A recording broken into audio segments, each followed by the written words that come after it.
वक्रतुंड महाकाय सूर्यकोटि संप्रभ निर्विघ्नं कुरु मे देव सर्वकार्येषु सर्वदा। मंगलम भगवान विष्णु मंगलम गरुड़ध्वज मंगलम पुंडरीकाक्ष मंगलाय तनो हरि। देखिए, भगवान का जो अपने शंकर जी का गुरु का कहना मानते हैं, तो शंकर हमारे गुरु हैं। तो गुरु के रूप में शंकर जी तो आवाज़ देते नहीं, बोलते नहीं हैं, लेकिन शंकर ही गुरु होते हैं। तो जो शंकर को गुरु मान लेता है, उनकी आज्ञा का पालन करता है, उसके सभी कार्य हो जाते हैं। तो अब जैसे एक राजा थे, अब सुनिए कथा ध्यान से कि इसका महत्व क्या है। एक राजा थे, तो बता रहे थे कि एक बार राजा ने बहुत ही मूल्यवान हीरा, बहुत धन दे के खरीदा था। थोड़ी देर बाद राजा ने मंत्रियों ने उस हीरे के टुकड़े टुकड़े करने को कहा। मंत्रियों ने पूछा कि ऐसा क्यों करवाना चाहता है राजा। अब उसने सोचा कि राजा ऐसा क्यों करवाना चाहता है। राजा क्या बुद्धि नहीं है, ज्ञान नहीं है, लेकिन राजा पर लोग सवाल उठाए। मंत्रियों ने पूछा कि ऐसा क्यों करवाना चाहते हैं। राजा उनको कुछ उत्तर न देकर अपने विशेष दास को ऐसा करने को कहा। उसने तुरंत ही हीरे के टुकड़े टुकड़े कर दिया। मंत्रियों ने उसे मूर्ख करार किया और पूछा कि उसने ऐसा क्यों किया। तो वह बोला, आपको हीरा की कीमत दिखाई दे रही है, मुझे तो अपने स्वामी की आज्ञा दिखाई, मेरे गुरु की आज्ञा दिखाई दे रही है। मेरे गुरु ने कहा है, मैं हीरे से कीमत गुरु की आज्ञा नहीं समझता हूँ। तब आज्ञा उत्तर दिया सबको लाजवाब, जैसे लाजवाब, वाह वाह, लोग वाह वाह राजा की तारीफ करने लगे कि राजा मूल्यवान हीरा को कुछ तुच्छ समझा, लेकिन गुरु का आज्ञा सिरोधार समझा। सिद्धार्थ की सबसे कीमती गुरु की आज्ञा है। तो जो गुरु की आज्ञा से चलता है, गुरु का कहना सुनता है, गुरु पर विश्वास करता है, क्योंकि देखिए रास्ता दिखाने वाले गुरु, इसलिए कहते हैं गुरु ब्रह्मा गुरु विष्णु गुरु देवो महेश्वर गुरु साक्षात परब्रह्म तस्मै श्री गुरुवे नमः। मतलब कि हमको रास्ता दिखाने वाले हमारे गुरु होते हैं, सीढ़ी पर चढ़ाने वाले गुरु। जब हम गुरु से मिलते हैं और गुरु की बात सुनते हैं, गुरु हमको ज्ञान देते हैं, गुरु रास्ता बताते हैं, तब मेरा ऊपर से रास्ता बनना शुरू हो जाता है। तो इसलिए लोग कहते हैं कि बिना गुरु का कोई रास्ता मिलता ही नहीं है। तो अब राजा को लोग प्रशंसा करने लगे कि वाह वाह, राजा इतने मूल्यवान हीरा को कुछ नहीं समझा, गुरु का आज्ञा सुना। इसीलिए कहते हैं कि जो गुरु के आज्ञा पर चलता है, गुरु का कहना सुनता है, उसको तो कभी जिंदगी में कोई चीज़ की दुर्लभ नहीं होती है। इसे गुरु जी के उसी को प्यार करते हैं कि जो गुरु जी का कहना सुनता है। अगर गुरु जी कोई चीज़ के कह दें कि हमको ये चीज़ चाहिए, ऐसा हो, तो देखिए गुरु जी तुरंत खुश हो जाते हैं। तो इसीलिए कहते हैं कि गुरु का आज्ञा सिर, चाहे जैसा गुरु हो, गुरु को भगवान समझना चाहिए। अब चौथा अध्याय आप देखिए, वैशाख महात्म के चौथा अध्याय सुनिए, क्योंकि वैशाख महात्म की एक एक अक्षर का कितनी बड़ी महत्व है। अभी आगे आएगा छिपकली का कथा, तब सुनिएगा कि हाँ कथा का क्या रस है। अब नारद जी बोले, वैशाख के महीने में तैल मर्दन, दिन में शयन करना, कांसे के पात्र में भोजन, खाट पर सोना, घर में स्नान करना, निषिद्ध भोजन करना, 2 बार भोजन करना और रात्रि में भोजन करना, इन 8 बातों को त्याग देना चाहिए। जो मनुष्य इन 8 बातों को त्याग देता है, सवेरे सवेरे उठता है, नहीं आप गंगा जी जा रही हैं कहीं तालाब पर, तो गंगा जल डाल के गंगा जी का नाम लेके नहा लीजिए, तो आपको ही पुण्य मिलेगा। लेकिन हाँ, जितना देर हो, 8 बजे के अंदर अंदर नहा लेंगे तो आपके पूरी वैशाख महीने का पुण्य मिल जाएगा। तो ये नियम बना लीजिए। देखिए, कार्तिक माघ वैशाख 3 महीना तो विशेष, तो हर महीने विशेष है, लेकिन 3 महीना विशेष ढेर है। नियम पूर्वक वैशाख के महीने में कमल के पत्तों पर भोजन करना, इतना तो कलयुग में नहीं सपरेगा, लेकिन हर 24 घंटे भगवान का नाम उठते चलते बैठते करते हैं, हम लेते हैं, तो भगवान हमारा सुनते हैं। भोजन करना, वह संपूर्ण पापों से छूटकर विष्णु लोक को चला जाता है। जो मनुष्य वैशाख की दोपहरिये में थके ब्राह्मण की चरणोदक लेता है, उसने सब व्रतों में उत्तम व्रत कर लिया। जिसने उनको चरणोदक को अपने मस्तक पर छिड़कता है, उसे संपूर्ण बंधन से दूर निश्चय ही समस्त तीर्थों में स्नान करने का फल। कोई ब्राह्मण का जल लेके अपने सिर पर छिड़क लेता है, और पत्नी के लिए तो पति का ही चरणोदक लेके अपने सिर पर पूरे तीर्थ का फल तत्काल मिल जाता है। अगर पति के दाहिने हाथ का अंगूठे का जल, अरे दाहिने पैर के अंगूठे का जल थोड़ा सा धो के अपने सिर पर छिड़क लीजिए, देखिए पूरे तीर्थों का फल तत्काल मिल जाता है। इसीलिए लोग पत्नी को पति के देवता समझते हैं। तो हमको घर बैठे पूर्ण मिल जाए तो हम काहे को इतना दौड़े भाई। और सबके लिए है, सबको करना चाहिए, मिलता है। जो इस माह में स्नान तथा कमल के पत्र पर भोजन नहीं करता वह गधे की योनि पाता है। जो अपने पति को भगवान समझता है उसको तो 100 यज्ञ का रोज फल मिलता है। जो अपने पति को तुच्छ समझता है, कुछ नहीं समझता, वो सोचता है कि इसी तरह उसको कोई पुण्य मिलने वाले, क्योंकि स्त्री के लिए पति ही उनके देवता होते हैं और सास ससुर भी देवता होते हैं, क्योंकि सास ससुर पति 3 तो बड़ा होते हैं। और जो मान करता है उसको तो बैठे बैठे सारे फूल घर मिल जाता है।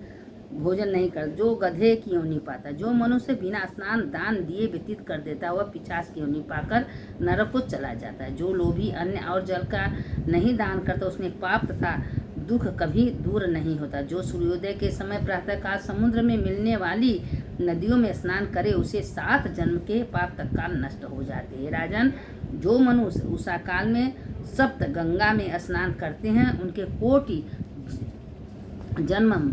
जन्मातीत पाप तत्काल नष्ट हो जाते हैं। जाह्नवी, बृहदगंगा, कालिंदी, सरस्वती, कावेरी, नर्मदा, वेड़ी, ये सप्त गंगा हैं। वैशाख के महीने में जला बाड़ी आदि स्नान बड़े बड़े पाप दूर हो जाते हैं। राजन, रसों में दूध अधिक है और दूध से अधिक दही है, दही से अधिक घृत है, घृत से महीने में कार्तिक महीने में जो उत्तम, कार्तिक के माघ में अधिक मास, वैशाख अधिक में जो धर्म बरगद की बराहा करता है उसे मनुष्य दान नहीं करता।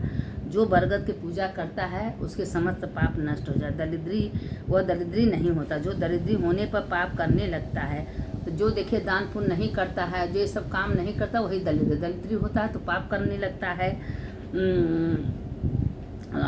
इससे सुख की इच्छा वाले को दान अवश्य करना चाहिए। जिस प्रकार कोई भी बड़ा सुसज्जित मकान बिना छत के शोभामान नहीं लगता। जो मनुष्य और महीनों में सब प्रकार से धर्म करता है वैशाख में नहीं करता उसे सब कथा व्यर्थ है, उसे सब कुछ करने का व्यर्थ है। जिसे हर महीने में लोग करता है वैशाख में नहीं करता है तो उसका सारा करना धरना व्यर्थ है। जो वैशाख में नहीं करता, जैसे दयाहीन संपूर्ण गुण व्यर्था है, जैसे उत्तम साग बिना नमक के स्वादिष्ट नहीं लगता, ऐसे ही जो मनु पुण्य वैशाख में नहीं किए जाते वे अच्छी रीति से सेवनीय नहीं होती, उसका कुछ भी फल नहीं मिलता। इसीलिए वैशाख महीने में देखिए सब महीनों में उत्तम है। ये महीने में न नहाने में डर, न कहीं कुछ करने में, इसलिए महीने का बहुत उत्तम फल दिया है, फल मिलता है। जैसे किसी रूपवती स्त्री का श्रृंगार होने पर भी बिना वस्त्र के वह सुहागनी नहीं लगती। मेष की संक्रांति में मधुवन भगवान का ध्यान करते हैं। प्रातःकाल स्नान करे और फिर विष्णु जी का पूजन करे, ऐसा न करने से नरक मिलता है। नीचे के मंत्र मधुसूदन भगवान से प्रार्थना करें, हे मधुसूदन देवदेव, हे माधव, मैं वैशाख में मेष की संक्रांति में हर प्रातःकाल स्नान करने की इच्छा करता हूँ, आप निर्विघ्न पूर्ण कीजिए। नीचे लिखे मंत्रों से अर्थ दे। अर्थ मंत्र, हे मधुसूदन, वैशाख में मेष की संक्रांति में मैं स्नानार्थ आपको अर्घ देता हूँ, इसे सम्यक ग्रहण कीजिए। गंगा आदि सब नदियों तीर्थ सब जलसाय मेरे दिए हुए अर्घ को ग्रहण करो और मुझ पर प्रसन्न हो। आप पापियों को शासन करने वाले उत्तम समदर्शी सबसे निरता, इसलिए मेरे लिए अर्घ को ग्रहण कीजिए। देखो वैशाख महीने में आ रहा है कि जो यथोचित फल दीजिए। वैशाख में होने वाले फूलों से मधुसूदन भगवान का पूजन करके वैशाख मास संबंधी विष्णु भगवान की दिव्य कथा का श्रवण करने से वह कोटि कोटि, देखिए वैशाख में कथा का कितनी महत्व है, कोटि कोटि जन्मों का पाप तत्काल नष्ट हो जाता है। जो खाली वैशाख महीने में कथा सुनता है वह संचित पापों से छूटकर मोक्ष पाता है। जो मनुष्य वैशाख के महीने में कांसे के पात्र में भोजन करता है और जिसने उत्तम कथा श्रवण नहीं की, देख कथा का इतना महत्व क्यों दिया है कि कथा से आत्मा की शुद्धि होती है, आत्मा का खुराक है कथा, इसीलिए कथा का बहुत बड़ा महत्व है। चाहे वैशाख हो, कार्तिक हो, माघ हो, वैशाख हो, भागवत हो, गीता हो, विष्णु पुराण, क्यों सुनने का महत्व है कि इससे सुनने से आत्मा की तृप्ति हो, जिसे भोजन से पेट भरता है और आत्मा की तृप्ति कथा पुराण से होता है, इसलिए कथा पुराण जरूर सुनना चाहिए करता है। जिसने उत्तम कथा श्रवण नहीं की, न स्नान किया और न किसी जिह्वा से हरि की 2 अक्षर का उच्चारण किया, वह नरकगामी सहस्त्र परमहत्या का पापी होता है। वह जीते हुए मरे हुए के समान है। जिसने मधुसूदन भगवान का पूजन नहीं किया वह मूढ़ बुद्धि शुकर की योनि को पाता है। जो विष्णु भगवान का पूजन करता है वह सौम हम राजा होकर कोटि जन्म तक अनेक भोगों को भोगता है। पीछे अपने करोड़ों कुलों को देकर विष्णु की सायुज्यता को प्राप्त होता है। जो वैशाख महीने में अगर स्नान करता है, दान करता है, करोड़ों कुल का उद्धार कर लेता है। जो इस कथा को एक बार भी सुनता है उसके समस्त पाप तक का नष्ट हो जाते हैं। सुनने वाले की जय, सुनाने वाले की जय। 5वां अध्याय आप लोग को कल सुनाएंगे। देखिए कथा का कितनी बड़ी महत्व होता है कि जो वैशाख महीने में स्नान दान जब होता है। देखिए वैशाख महीने में जो अब एक तो वैशाख महीने का कहानी है कि एक लड़की थी, वो अंगने में तुलसी का पेड़ लगाई थी, तुलसी में शालिग्राम रखे थे। जो वैशाख महीने में तुलसी को दीप देता है, तुलसी को जल चढ़ाता है, तुलसी का पूजा करता है, तुलसी का आरती करता है, उसके समस्त पाप तक काल नष्ट हो जाते हैं। तो जो तुलसी माता हैं मामूली नहीं है। तुलसी में 33 कोटि कोटि देवी देवता का वास होता है। तो जिसके आंगन में अगर तुलसी का पेड़ है, जिसके घर में तुलसी का पेड़ है, जो शालिग्राम का जल को नहवा के अपने अंदर लेता है, जिसे चढ़ना में जो लेता है, उसके हृदय में विष्णु भगवान स्वयं जाके विराजमान हो जाते हैं। तो वैशाख महीना में अपना वो नहाती थी, शालिग्राम को नहवाती थी, तुलसी का पूजन करती, कुछ नहीं करती थी। लेकिन जानती है मरने के बाद क्या हुआ कि उसको विष्णु जी स्वयं लेने आए थे, क्योंकि शालिग्राम का जल मामूली नहीं है, वो तुलसी दल। इसीलिए तुलसी जी को शालिग्राम क्यों प्रिय है, शालिग्राम को तुलसी जी क्यों प्रिय है, क्योंकि शालिग्राम तुलसी जी एक ही हैं। तुलसी जी के ऊपर, शालिग्राम के ऊपर तुलसी हमेशा चढ़ती है। तुलसी शालिग्राम को बहुत प्रिय है। तो इसीलिए जो तुलसी मुँह में डाल के शालिग्राम का जल लेता है वो तो जीते जी मुक्त है। और 24 घंटा इधर का बातें उधर नहीं करना चाहिए। सिर्फ भगवान का स्मरण कीर्तन जप तप उठते बैठते ही प्रभु आपकी कृपा से सब काम हो रहा है। आपकी कृपा से देखिए तीर्थ स्थान में अगर कोई भी धर्म हम कर रहे हैं तो करोड़ों का पुण्य है तो करोड़ों का पाप भी है। अगर मन से तन से अगर कोई पाप हमसे हो रहा है तो उसका पाप भी बहुत ज़्यादा, उसको हमको भोगना ही पड़ेगा। अगर तीर्थ स्थान में हम धर्म कर रहे हैं तो उसका कोई भी बहुत है। तो जो करवाते हैं भगवान का नाम लेके करना चाहिए। वे भगवान आपकी कृपा से सारे काम होता है। तो ये वैशाख महीने में जो तुलसी को दीप दान करते हैं, जो तुलसी का सींचते हैं, जो बेले के बट के पीपल के वृक्ष में जल देती हैं, उनका पूजन करती है, सब बहुत महिमा है वैशाख महीने में। अब देखिए वैशाख महीना में अच्छा तृतीया है 22 तारीख को। और देखिए 16 तारीख को रविवार को बरुथनी एकादशी है। तो अभी बरुथनी एकादशी कितनी बड़ी महत्व है वैशाख महीने का एकादशी। तो आप लोग बरुथनी एकादशी को दीपदान करिए, पूजा करिए, दान पुण्य करिए। और जिसको माला गंगा सुलभ है ठीक है, नहीं सुलभ है तो घर में गंगा जल नहा के नहा लीजिए। ओम गंगे से मणि से गोदावरी सरस्वती नर्मदे सिंधु कावेरी जलेस्मिन सन्निधिं कुरु। यह बोल रहे हर हर गंगे कह के, हर हर नर्मदे गंगे, हर हर नर्मदे, यह सब कह के नहाने से सारे पूर्ण होता है। अब वैशाख महीने में आगे देखिए अभी बहुत कथा आएगी। छिपकली का कथा आएगी कि छिपकली कितना बड़ा पाप की थी। एक बूंद वैशाख महीने में कोई ऋषि महात्मा नहा के आ रहे थे, उनका एक बूंद जल गिरने से उनकी मुक्ति हुई। अब आगे सब कथा आएगी। अब हम लोग को आपको रोज डालेंगे, सुनिए, देखिए मन से सुनिए। एक बार कथा सुनने की कितनी बड़ी महत्व है, समस्त पाप तक काल नष्ट हो जाता है। इसीलिए कहते कथा आप लोग रोज सुना करें। हम आपको भेजते हैं सुनने के लिए, हम तो पढ़ के अपने पास रख देते, लेकिन हम क्यों भेजते हैं? आप ही लोग के लिए तो भेजते हैं कि आप लोग उसको सुनिए, मनन करिए, चिंतन करिए।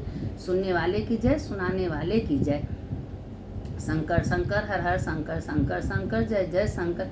मंगल भवने मंगलहारी उमा जपत हि त्रिपुरारी। अच्युतम केशवम राम नारायणम कृष्ण दामोदरम वासुदेवम हरिम श्रीधरम माधवम गोपिका वल्लभम जानकी नायकम रामचंद्रम भजे।